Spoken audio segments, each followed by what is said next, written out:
আজকের দিনটা হচ্ছে ভারতীয় সেনাদের 19 জানানোর দিন। যেভাবে আপনারা জানেন যে পহেলগাঁয়ে 26 জন নিরীহ মানুষকে গুলি করে মেরেছিল পাকিস্তানের জঙ্গিরা এবং পাকিস্তানের সেনাবাহিনীর মদতে।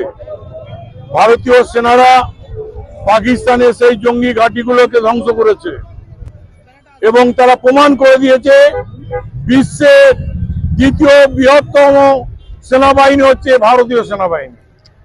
এবং আমরা তাদের আজকে শ্রদ্ধা জানাবো যারা শহীদ হয়েছেন, আর জানাচ্ছি যারা রয়েছেন দেশ সেবায় এখনো, তাদের পাশে আমরা সমস্ত দেশবাসী রয়েছি এবং তাদের সাথে আমরা থাকবো। আজকে ভারতবর্ষের মানুষ আজকে সে অঙ্গীকারবদ্ধ করছে, শিউড়ির মানুষ অঙ্গীকারবদ্ধ করছে।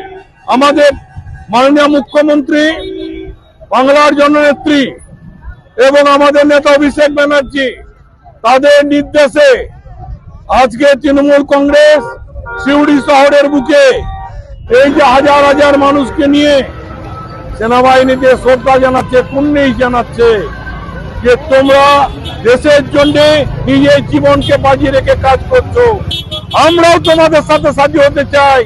তোমরা এগিয়ে চলো, তোমাদের প্রতি সেই শ্রদ্ধা ভালোবাসা আমাদের রয়েছে, থাকবে।